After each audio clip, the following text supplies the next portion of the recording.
بسم اللہ الرحمن الرحیم۔ السلام علیکم ورحمۃ اللہ وبرکاتہ۔ پیارے دوستو، آج ہم نے جو موضوع آپ کے سامنے پیش کرنے جا رہے ہیں وہ موضوع ہے سعودی عرب کا وہ نیا فتویٰ جو کہ انہوں نے ہماری ایک رناول جماعت جسے ہم عام لفظوں میں اللہ والی جماعت کہتے ہیں اور پورے گلوب میں اسے تبلیغی جماعت کہتے ہیں اور خاص کر عرب میں اسے احباب کہتے ہیں، اس کے خلاف جو فتویٰ انہوں نے حالیہ جاری کیا ہے اس کے بارے میں دوستو آپ کو معلوم ہوگا کہ یہ جماعت کس طرح سے بگڑے ہوئے جوانوں کو کن کن ہستیوں کو انہوں نے اٹھا کر کے مسجد کے ساتھ جوڑا، نماز کے ساتھ جوڑا اور سمپلی قرآن اور تبلیغ کے ساتھ جوڑا۔ ان کے پازیٹو اسپیکٹس بہت سارے ہمارے درمیان ہیں۔ ہم جانتے ہیں کہ ان کی وجہ سے کتنی ہستیاں ہماری جو ہیں بگڑنے سے بچ گئی اور کون کہاں جبکہ ہو سکتا ہے ہر جماعت میں نگیٹو اسپیکٹس بھی ہو سکتے ہیں، کچھ خامیاں بھی ہو سکتی ہیں اور اس سے درکنار نہیں کیا جا سکتا۔ ہو سکتا ہے اس جماعت میں بھی کچھ کمیاں ہوں گی، کچھ خامیاں ہوں گی، لیکن بدقسمتی سے پچھلی 2-3 سال سے 2 سال سے 2-2.5 سال سے یہ آپس میں بھی ٹوٹ پھوٹ کا شکار تھے۔ جب مولانا الیاس علیہ الرحمہ نے AH سے 100 سال پہلے اس جماعت کو بنایا تھا، اس میں کوئی منارکی انہوں نے نہیں رکھی تھی، حیات نہیں رکھا تھا۔ انہوں نے علماء اور عوام کو ایک پلیٹ فارم اور ایک رول اور ریگولیشن کے تحت ایک ہی دسترخوان فراہم کیا تھا،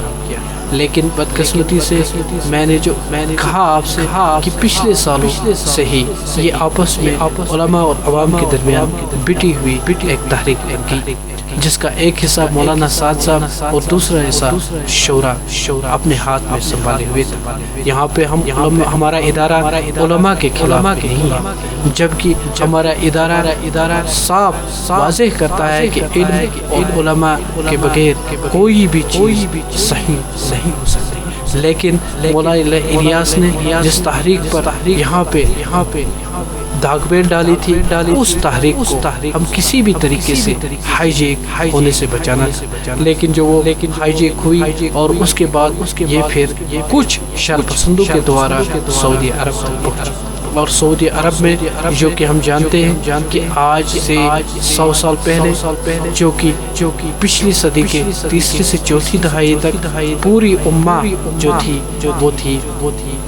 ان کا ایک ہی سلطان کنٹرول کیے ہوئے تھا، ایک ہی خلیفہ کنٹرول کیے ہوئے تھا، اور وہ تھا ترکستان، ترکی، اور وہ ترکی سے پوری دنیا اسلام کو کنٹرول کرتا تھا۔ لیکن جنگ عظیم کے بعد اور چوتھی دہائی میں سازش کے تحت پھر بعد میں وہ شیرازہ بکھار دیا گیا، اور شیرازہ بکھرنے کے بعد پوری امہ 57 چھوٹی کالونیز چھوٹی کنٹریوں میں بٹ گئی، اور بکتے جو ہمارا حجاز مقدس تھا، جہاں پہ ہمارے حرمین شریفین تھے، جہاں ہم حج کرنے جا رہے ہیں، اور جو کہ ہمارا مقدس 2 شہر تھے، ان کا نام ایک خاندان کے نام سے سعودی عرب بنایا گیا، اور آل سعود کے خاندان سے بنایا گیا، اور جو کہ تب سے آج تک وہاں پہ مملکت اور بادشاہت کی طرح اس پر حکومت کرتے آ رہے ہیں۔ وہ نہیں چاہتے کہ ان کی حکومت چلی جائے اور ان کا جو خاندانی دور ہے وہاں پہ ختم ہو جائے۔ ہم یہ سمجھتے ہیں کہ سعودی عرب کی کچھ اپنی مجبوریاں ہیں جن کی بنا پر وہاں پر اس وقت MBS جو نیا پرنس ہے، اس نئے پرنس نے کافی ریفارمز کی ہے۔ ہم یہ بھی سمجھتے ہیں اور ہم یہ بھی جانتے ہیں کہ سعودی عرب کے کچھ پازیٹو اسپیکٹ سے ہمیں کریڈٹ جو ہمیں دینی چاہیے، وہ کریڈٹ یہ ہے کہ انہوں نے پوری دنیا میں آج تک جو دہشت گردی کے خلاف کام کیا ہوا ہے، جہاں پہ دہشت گردی کا ایک بھی واقعہ پیش نہیں آتا ہے، انہوں نے ہمارے حاجیوں اور دنیا بھر کے حاجی اور عمرہ سروس کو جانے والوں کو جو اچھی سروس دی ہے، بہترین خدمات فراہم کی ہے، ان سے ان کو کریڈٹ ملتا ہے، ان کو دوسرا کریڈٹ ہمارے حرمین شریفین میں پورے اسلامی قانون کا نفاذ، شریعہ کا نفاذ، جس شریعہ کے نفاذ کے تحت وہاں پہ کرائم ریٹ زیرو ہے، یہ ان کی کریڈٹس ہے، اور یہ ان کی کریڈٹس ہے جماعت کی جنہوں نے بہت سارے لوگوں کو بہت سارے کیچڑ اور دلدل سے اوباشی سے نکال کر بہت ہی عظیم ترین شخصیتیں بنا دی، وہ اس جماعت اس تبلیغی جماعت کے کارنامے ہیں، اور دونوں کے یہ پازیٹیو اسپیکٹس ہو سکتا ہے اس میں کوئی خامی ہو جو ہم بتاتے ہیں، ہر جماعت میں خامی ہوتی ہے، لیکن اس کے پازیٹیو اسپیکٹس، اس کی خوبیاں بہت سی تھی۔ اب آگے چلتے جو سعودی عرب میں اس وقت ریفارمز چل رہی ہیں، ہو سکتا ہے اس کے پیچھے ان کی مجبوریاں ہیں جو کہ انہیں ایران کے ساتھ اٹھا کر کے رکھی ہے، یہ ایران کے ساتھ جو انہوں نے درد سر شیعہ اور سنی کا ٹینشن لے کے رکھا ہے، وہ بھی کچھ نہیں بلکہ گھیروں کی چال ہے۔ وہ سمجھتے ہیں کہ وہ ایک دوسرے کے دشمن ہیں، جبکہ وہ ایک دوسرے کے جو یہ ہیں وہ ایک دوسرے کے ہیں آپس میں برادر مسلم ملک، اور وہ برادر مسلم ملک آپس میں اگر ایک ہو جاتے تو آج ہمیں یہ دن نہیں دیکھنے پڑتے، لیکن یہ غیروں کی چالیں تھی اور غیروں کی سازشوں کے تحت یہ سب کچھ ہوتا ہے، اور اس طرح سے ہمارا شیرازہ بکھرنے کے پیچھے غیروں کا ہاتھ ہے اور ہماری اپنی ناسمجھیاں ہے۔ اس طرح سے انہوں نے وہاں پر جو ریفارمز کی ہیں، اور ریفارمز کے تحت انہوں نے بالی ووڈ اور ہالی ووڈ کو متعارف کیا ہے، اور وہ جیو پولیٹیکل سیناریو اور اپنی حکومت کو اپنے باغ میں رکھنے اور ویسٹ کے سامنے مجبور ہے کہ وہ جھک جائیں، کیونکہ وہ ویسٹ کا سپورٹ حاصل کرنا چاہتے ہیں، اور وہ سپورٹ جو ہے وہ ایران کے خلاف ریجن میں ایک اتحاد بنانے کی کوشش ہے اور ایک توازن بنانے کی کوشش ہے۔ ٹھیک اسی طرح سے انہوں نے اس کے پیچھے اس چیز کے پیچھے اور دوسری جو مجبوری ان کی ہو سکتی ہے، وہ مجبوری ان کی ابھی پیٹرولیم جو ان کا نیچرل ذخیرہ ہے وہ ختم ہو رہا ہے، اور اس ذخیرے کو اب نئے طریقے سے اب جو ان کا وہ جو ریسورس ہے، ان کا جو فائنانشل اکنامیکل ریسورس ہے وہ شفٹ ہونے جا رہا ہے۔ جب ان کا پیٹرول کا ختم ہو جائے تو اس کے بعد وہ کس سورس سے اپنے فائنانس اور اکانومی کو بنائیں، یہ ان کا خدشہ ہے۔ اس لیے انہوں نے جو ریفارمز بنا کے رکھی اور ہالی ووڈ بالی ووڈ کو وہاں متعارف کیا، اور نیا پرنس MBS جو دعویٰ پیش کرتا ہے کہ مستقبل کا یورپ اب سعودی عرب ہوگا، اور مستقبل کا یورپ اب یورپ نہیں ہو رہے گا۔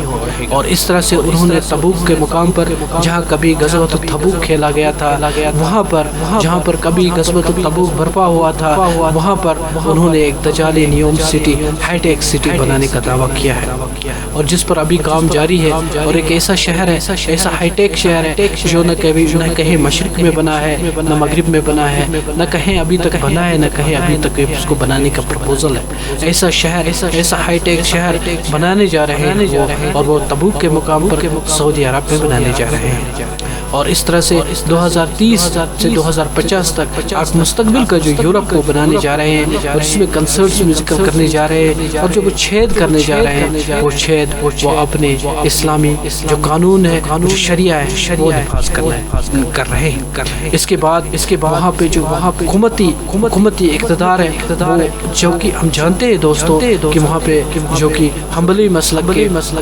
احمد بن حنبل کے فالوورز حنبلی مسلک کے تحت چلاتے تھے، لیکن اس میں جو امام ابن تیمیہ علیہ رحمہ، امام البانی علیہ رحمہ، اور اس کے بعد جو محمد بن عبد الوہاب علیہ رحمہ کی ریفارمز تھی، جو کہ شرک اور توحید کے نام پہ تھی، جو کہ ساری دنیا میں کریڈٹ کے تناظر پہ ہے، لیکن جس کو انہوں نے متشدد بنایا ہے، اور جس مسلک کو انہوں نے متشدد وہابیزسٹ بنا دیا، نیو سلفسٹ بنا دیا، اور پوری دنیا کو اس پر پوری دنیا پر تھوپنے کی کوشش کی، وہ ان کا نیگیٹو ایسپیکٹ ہے۔ جبکہ اس کا پازیٹیو ایسپیکٹ ہم نے گردانا کہ توحید اور بلا تفریق وہ شرک ہے، اور وہ شرک اور توحید کے ساتھ کسی مسلمان کا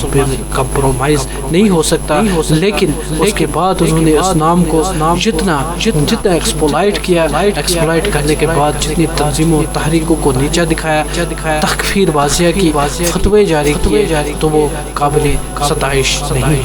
ہمارا ادارہ جس طرح سے سعودی عرب سے گزارش کرتا ہے کہ وہ اپنے فتویٰ واپس لے. ٹھیک اسی طرح سے جماعت والوں نے تبلیغی جماعت والوں سے التماس کرتا ہے کہ وہ بھی ہاتھ جوڑ کے التماس کرتا ہے کہ وہ بھی اپنا محاسبہ کریں, ایک جگہ بیٹھے, اور جو چپکشی ان کو عوام اور علماء کے درمیان ہے اس کو بھی دور کرے, اور جس طرح سے ان کو چاہیے کہ اپنی تبلیغی نصاب کی کتاب کو بھی دیکھیں, اور اس اعتبار سے بھی اس مواد کو جہاں جہاں حرف تنقید بنایا جا رہا ہے, انگلی اٹھائی جا رہی ہے, اس کو بھی ٹھیک کیا جائے. اور ٹھیک اسی طرح سے ہمارا ادارہ ذمہ داری سے کہتا ہے کہ ہمارے ادارے نے پوری ان کی جو تبلیغی جماعت کا نصاب ہے, تبلیغی نصاب اور فضائل اعمال, اس کو اچھی طرح سے جانچا پرکھا اور انالائز کیا اور پڑھا ہوا ہے. اور ہم یہ سمجھتے ہیں, ہمارا ادارہ سمجھتے ہیں کہ پرفیکشن سے مبرہ کوئی ذات نہیں اللہ اور رسول کے علاوہ, اور کوئی جماعت نہیں اللہ اور رسول کی جماعت کے علاوہ. اس لیے ہمیں چاہیے کہ وہ پرفیکشن لائے, اور ٹھیک اس طرح سے جا کر کے پھر عرب والوں کے سامنے گھٹنے بل بیٹھنے سے کوئی فرق نہیں پڑے گا. اور وہ بھی اپنے مسلم برادر ہیں, ان کے سامنے بیٹھ کے ان کے علماء سے بھی کنسلٹیشن کر کے اگر ریفارمز کرنی پڑیں گی تو کرے, اور جہاں جہاں بھی جس مواد میں اعتراض ہو اس کو نکالنے کی کوشش کرے. اور اس طرح سے ہم کہیں بھی اللہ اور اس کے رسول کی گرفت میں نہیں بلکہ مہربانی میں آئیں گے, رحمت میں آئیں گے, اور ہمیں آپس کے اختلاف دور ہو جائیں گے. اس کے بعد جو آخری گزارش اور بھی ہم جماعت والوں سے کہنا چاہتے ہیں کہ وہ اپنی ممبرشپ کو اتنا لوز نہ رکھیں. اپنی ممبرشپ کو اس دور دجال میں لوز رکھنا بہت ہی مشکل, اور کہیں بھی کچھ بھی ہو سکتا ہے, اور اس کا خمیازہ جو ہے وہ بھگتنا پڑے گا جماعت کو کسی بھی کونے سے. اس لیے ہم بڑی دردمانہ اپیل کرتے ہیں کہ ممبرشپ کو ٹائٹ کریں اور اپنی ممبرشپ کو لوز اتنا ہونے نہ دیں. اور نمبر 3 جو آخری گزارش جماعت والوں سے کرتے ہیں, یعنی تبلیغی جماعت سے کرتے ہیں کہ وہ یہ کریں کہ اپنے ریفارمز کو حد الامکان کریں, کیونکہ آگے دور دجال آنے والا ہے, اور اس دور دجال میں اپنے آپ کو جس نے اڈاپٹ کیا, جس نے ریفارم کیا, وہی آگے چلے گا, اور جو گھسی پٹی میں رہا وہ وہیں پہ پڑا رہے گا. آخر پہ ہم آپ سے گزارش کرتے ہیں کہ ہمارے چینل کو لائک کریں, سبسکرائب کریں, اور ٹھیک اسی طرح سے جو آنے والے ہمارے ویڈیوز آپ کے سامنے جو مواد پیش کیا جائے گا, تحقیقی مواد جائزہ, تو وہ بھی آپ کے سامنے کارآمد ہوں گے, تو وہ مواد بھی آپ کے سامنے آتا رہے گا. اور ساتھ میں آپ جہاں کہیں بھی ہو, جو بھی آپ کو شک شبہ اور سوالات اس ٹاپک کے ذریعے عنوان ہوں, تو وہ آپ وہاں پہ کمنٹس کے ذریعے دیں, اور ہم کوشش کریں گے ہمارا ادارہ کی آپ کو تسلی بخش جوابات دے تجزیے کی بنیاد پر, اور تجزیے اور تحقیق کی بنیاد پر. اور ہمارا ادارہ وضاحت کرنا چاہتا ہے کہ ہمیں کسی کی دل آزاری نہیں چاہیے, اور ہم کسی کی دل آزاری کمنٹس میں بھی برداشت نہیں کر سکتے, کیونکہ ہمارا ادارہ پہلے سرے سے ہی کسی دل آزاری کے لیے بنا نہیں ہے. اور تیسری اور آخری اور اہم بات یہ ہے کہ ہم پرامن طریقے سے اپنا جو پرامن مشن ہے, پرامن جو امن کا پیغام اسلام کا ہے, وہ پوری دنیا کے کونے کونے تک پہنچانا چاہتے ہیں. اللہ پاک ہمیں اس کاوش میں قبول فرمائے, اور ہماری اس چھوٹی سی حقیر کوشش کو قبول فرمائے, اور ہماری مدد فرمائے. آپ سے بھی استدعا ہے کہ آپ دعا کریں. والسلام علیکم ورحمۃ اللہ وبرکاتہ.